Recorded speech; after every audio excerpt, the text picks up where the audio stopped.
Estamos de volta com o Em Pauta, que discute hoje os novos formatos do entretenimento online, o que mudou agora com o acesso à cultura pela internet e os caminhos encontrados pelo setor cultural durante os momentos mais críticos da pandemia.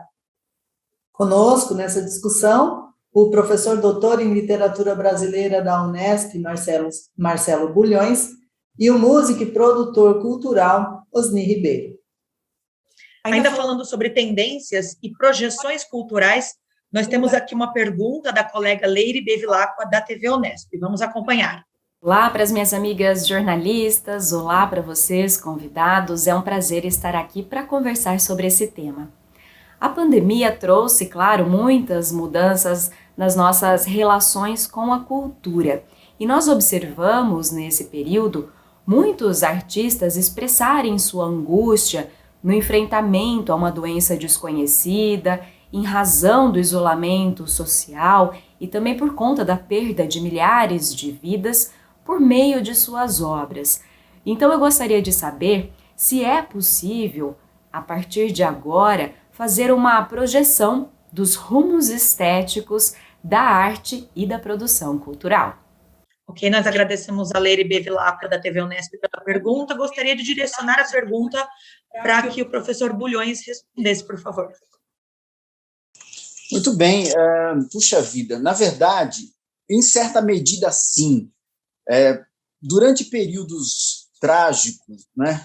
Período da Segunda Guerra Mundial, período de outras epidemias, na verdade, períodos terríveis, por exemplo, vividos na Europa Ocidental, na Europa Oriental, União Soviética, Rússia, enfim, esses exemplos demonstram que a arte sempre reagiu, ora refletindo no período posterior uma espécie de horizonte de retomada, de renascimento, né, da esperança e da alegria de viver, ora manifestando também uma espécie de melancolia, como se a arte fizesse uma espécie de luto em relação ao que foi vivido, né?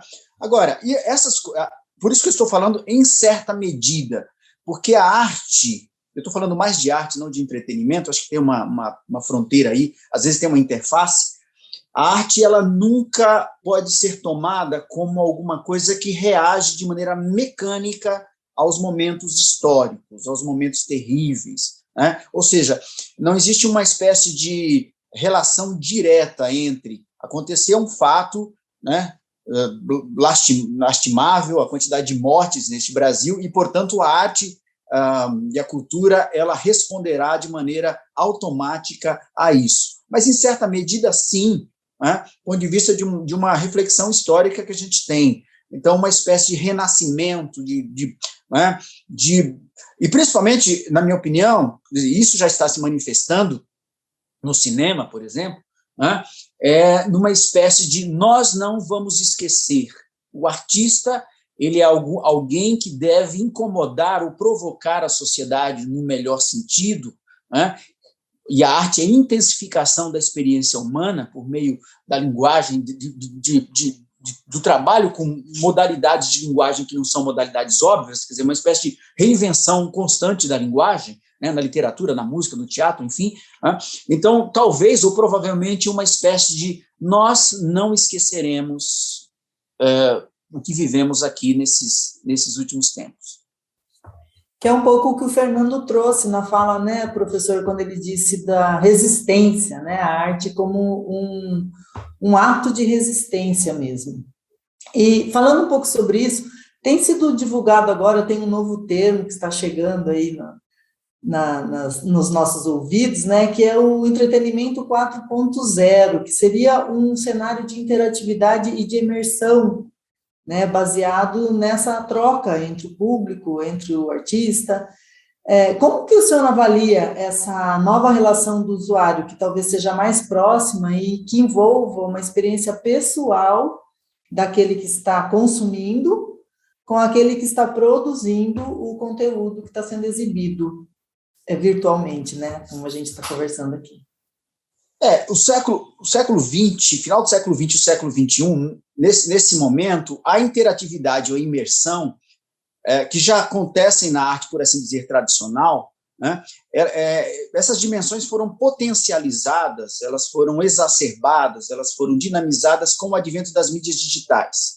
Né? Então, isso já existia antes da pandemia. Inclusive, na verdade, falar em arte é pensar que, do ponto de vista da materialidade, né, existe sempre uma relação com o surgimento de novos processos técnicos. Isso acontece com o cinema, a própria literatura viveu isso, né, com o advento, por exemplo, claro, do computador, a literatura não foi alheia àquilo, o advento do cinema, o advento da fotografia. Então, já era um processo que acontecia.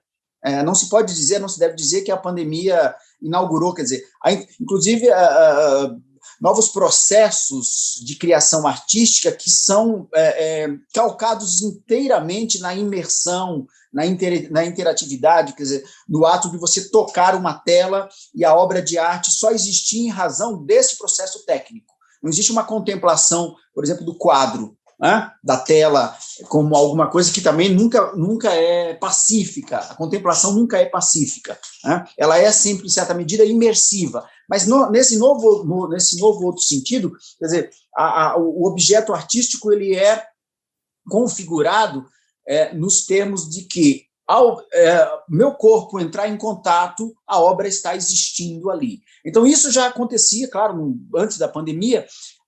Existe uma intensificação, quer dizer, a contingência, né, do isolamento, do distanciamento do corpo, né, da relação obra-receptor, claro que tornou isso mais decisivo, tornou isso mais intenso, tornou isso mais candente, né, de fato mais intenso. Embora fizesse parte de um processo em curso aí de todo o século XXI, do final do século XX já. Ok, sobre esses aspectos de imersão, interatividade, experiências sensoriais a que o ambiente virtual agora se propõe, a gente tem uma outra característica específica, né, desse formato, que é favorecer a contemplação artística, como o professor Bulhões falou, nesse momento, de forma muito mais individual do que coletiva. E agora eu gostaria da análise das impressões do Osni com relação a esse individualismo. Isso pode ter um impacto negativo, na sua opinião, no aspecto de reflexão social a que a cultura e a arte se propõem? Olha, não consigo fazer essa correlação, sabe? Se isso pode ser negativo, né? O que eu consigo pensar é que talvez a parte mais interessante quando você vai assistir um espetáculo, seja ele qualquer um, seja de música, de dança, de circo, seja de teatro, né? É a troca entre as pessoas que estavam ali naquele ambiente, e no momento que aquele espetáculo termina, né? A gente sempre sai com aquela vontade de conversar sobre o que a gente sentiu, o que a gente não sentiu, tal. Eu acho que talvez no ambiente virtual isso fique um pouco prejudicado, ainda que a gente tenha a possibilidade dos chats de conversa e tal, né, durante os processos e tudo mais, né? Em contrapartida, talvez a gente consiga ter uma introspecção um pouco maior sobre aquilo que você viu, quem realmente assistiu com interesse, com atenção, né? Talvez tenha uma introspecção um pouco maior. Então eu não sei se realmente essa contemplação individual, né, se ela tem um impacto negativo. Acho que ela tem um impacto diferente, né? Um impacto diferente do que aquele que a gente estava acostumado. E muitas vezes a cultura e a arte, ela propõe essa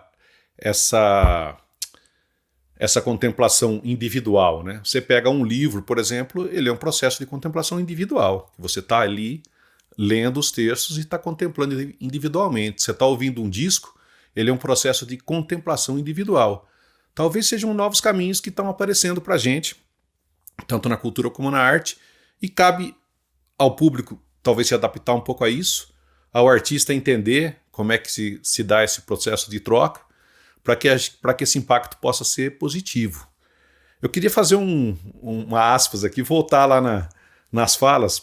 A gente faz parte de um coletivo muito grande de arte, que é o Dandô. É um coletivo de músicos que tem outras vertentes também que se relacionam, tem dança, tem pessoal da literatura, tal. E é um coletivo bem atuante, né? Inclusive durante esse período de pandemia. É quase que uma cooperativa cultural e artística. E a gente usa muito dentro do Dendô, a gente não gosta muito de usar o termo resistência, né? Porque resistência tem uma questão de divisão, né? Eu estou resistindo a alguma coisa que está vindo. A gente gosta de usar o termo insistência, que a gente tem a tentativa de insistir para que as ideias e as coisas realmente aconteçam, né?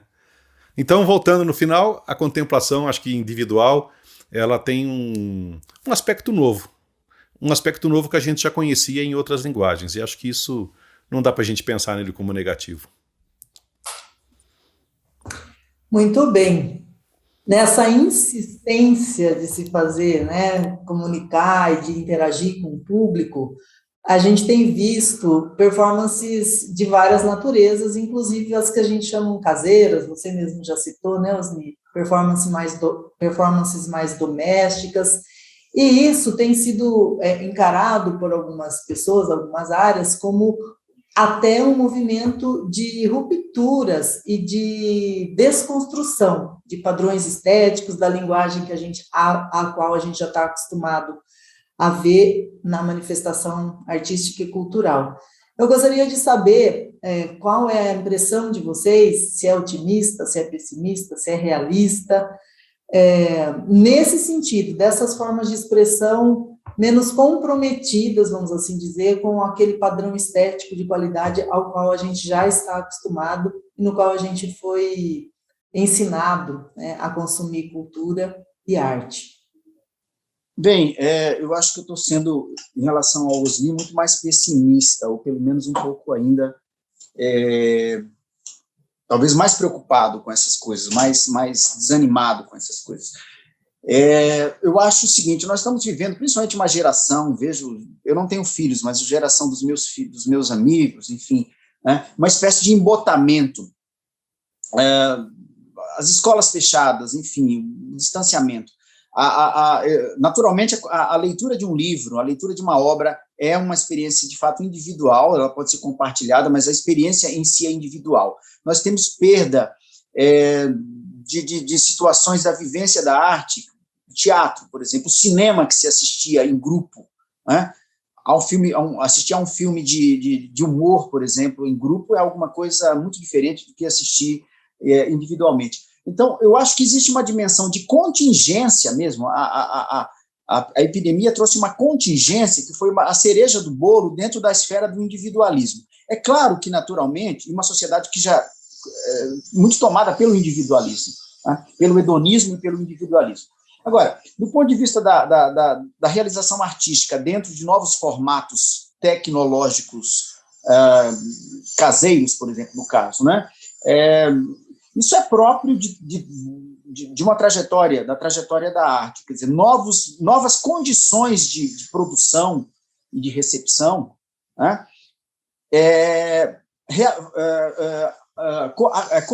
produzem novas formas de arte, novos gêneros. Então, por exemplo, o disco de vinil, né, e o rádio foram fundamentais nisso, quer dizer, o desenvolvimento da canção, como nós conhecemos hoje, que já era uma coisa, né, a canção vem da Idade Média, a cantiga, enfim, né, mas o advento da tecnologia do disco leva com que, na verdade, você tenha uma segmentação, e o rádio, principalmente, né?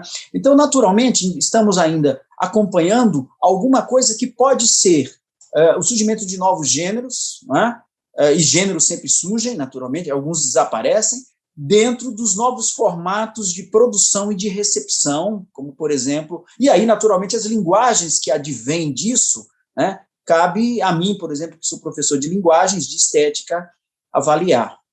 Olha, você sabe que essa questão da performance doméstica, né, daquelas coisas mais caseiras, na verdade, se a gente for pensar, ela é um pouco ancestral, né? Porque se a gente for pensar a arte lá atrás, ela era uma coisa muito mais caseira, que acontecia ali nos saraus, acontecia nos espaços onde as pessoas conviviam, né? E eu tenho uma questão bastante interessante para recordar. A gente teve um grande programa que foi feito no Brasil todo, que foi o programa dos Pontos de Cultura, que era o Cultura Viva, na época que o Gil foi ministro da Cultura, bons tempos, né? E o Célio Turino, que encabeçava boa parte dessa ideia, o Célio tinha uma fala muito contundente, né? E onde o recurso chegando na ponta, na manifestação da cultura popular, né? A gente poderia dar protagonismo para expressões onde as pessoas se reconhecessem nela, né? Então, por exemplo, eu me reconheço muito mais como caipira, como ser humano, quando eu vejo, por exemplo, o Levi Ramiro, que é aí de Bauru, né, um grande artista, do que quando eu vejo, por exemplo, o Sérgio Reis, entendeu? Eu não consigo me ver no Sérgio Reis, mas eu me vejo no Levi Ramiro. E isso da gente se enxergar na pessoa, ela dá uma outra dimensão, né? Então talvez essa produção caseira, essa produção um pouco mais despojada, traga para as pessoas uma possibilidade de falar, puxa, eu estou me vendo nisso, eu acho que eu consigo fazer alguma coisa parecida do que essa pessoa está fazendo, do que esse artista está fazendo, né? Então dá uma dimensão mais humana para o artista, né? Não é aquela dimensão distante daquele palco lá longe que você vê a pessoa pequenininha, mas que você vê a pessoa ali do teu lado, né? Contando uma história ou tocando uma música, bem ali próximo de você, né? Eu acho que talvez essa produção, essa performance doméstica, quando vista do lado mais artístico, realmente ela tenha um poder, ela tenha tido um poder um pouco mais ampliado do que a gente esperava. Bom, ainda falando sobre os efeitos e os impactos da pandemia na arte, na cultura ou no entretenimento que seja, nós temos aí uma infinidade de analistas, né, de especialistas, tentando fazer projeções para as próximas décadas ou para os próximos anos com relação ao futuro da cultura. Dizem, né, que a pandemia mudou e de uma forma praticamente sem reversão os formatos ou a maneira como a arte e a cultura e o entretenimento são produzidos, são criados, são distribuídos e são consumidos ou apreciados. Eu gostaria de direcionar essa pergunta tanto ao professor Bulhões como ao Osni, o quanto é que essa mudança nos formatos, né, de produção e de consumo cultural vai afetar as próximas gerações, nas próximas décadas, tanto do ponto de vista educacional, mas também social. O caráter de gueto, né, de fechamento, o caráter, até por assim dizer, egoísta ou, na verdade, individualista de consumo já estava em curso, né? De modo geral, em outras dimensões, e não apenas a cultura, e a fruição da arte. A pandemia intensifica isso. E, naturalmente, isso não é desligado, e eu flagro isso nas gerações aí de jovens que estão, enfim, entrando na faculdade, não puderam estar em sala de aula, né? Os garotos que estão no ensino médio, enfim, isso não é desligado desse contexto mais amplo, né, de vivência social com a arte, de vivência em grupo com a arte, né? Se por um lado, como disse o meu amigo aqui, a arte tem sim, no passado, uma expressão também, por assim dizer, caseira, nos saraus, em outras esferas também tem uma expressão muito coletiva. Então, o carnaval, quer dizer, na Idade Média, no Renascimento, era uma expressão em que todos eram, ao mesmo tempo, artistas, entre aspas, e receptores, né? Então, isso se perdeu muito do transcurso da história, sem falar que as próprias tecnologias, as próprias mídias implicam uma separação drástica entre artista e público, né? Então, a pandemia parece ser uma espécie de cereja do bolo desse processo, né? Embora, por outro lado, ainda existam expressões de coletividade. Então, os grandes festivais, né, que são também verdadeiras catarses coletivas, né, em que a música funciona mais como uma espécie de incitador de um grande agrupamento de massa para uma espécie de grande carnaval, de grande catarse em massa.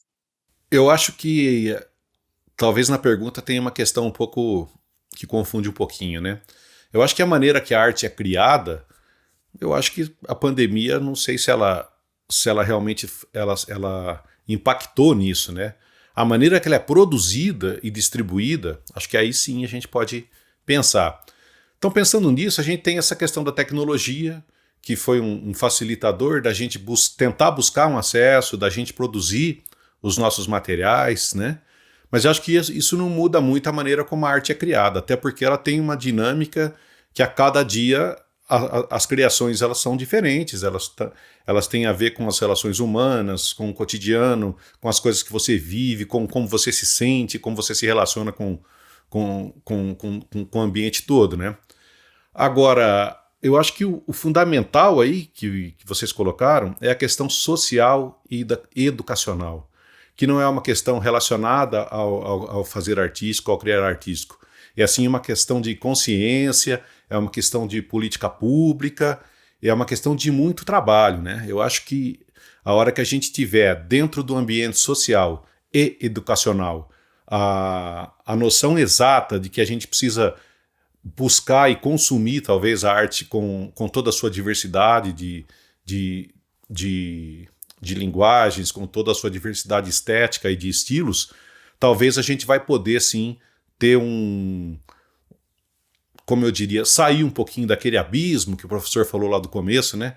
Que a gente fica aí entre poucas vertentes e poucas linguagens e acaba deixando a maior parte da nossa expressão cultural, que é riquíssima. O Brasil é uma coisa que não tem como a gente medir. Se a gente for pegar só São Paulo, semana passada a gente fez um festival reunindo 8 artistas, músicos, né?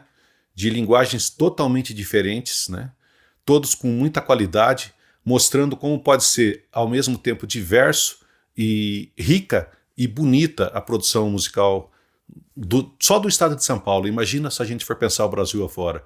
E nenhum desses artistas toca no rádio, nenhum desses artistas vai na TV, e estão todos pelejando dentro do mesmo ambiente virtual em busca de encontrar um público, de poder mostrar a sua produção e o seu trabalho. Então, eu acho que a tecnologia traz muita força para esse processo, mas a mudança estrutural, social e educacional é fundamental para que a gente tenha um ambiente mais equilibrado culturalmente, artisticamente no Brasil. E só para finalizar, no final a gente tinha uma temática aqui que era de entretenimento online e a gente acabou indo muito mais fundo, né? Falando de coisas que talvez sejam muito mais importantes do que simplesmente o entretenimento, que é a cultura, a arte e a produção da diversidade brasileira. Que é uma forma também da gente fazer chegar às pessoas que o entretenimento ele pode ser visto tem que ser visto, né? Deve ser visto como uma manifestação artística, cultural, importante, mais profunda do que simplesmente passar o tempo, né? Entreter o tempo. E essa foi a nossa proposta aqui, e o nosso tempo passou muito rápido, infelizmente, né?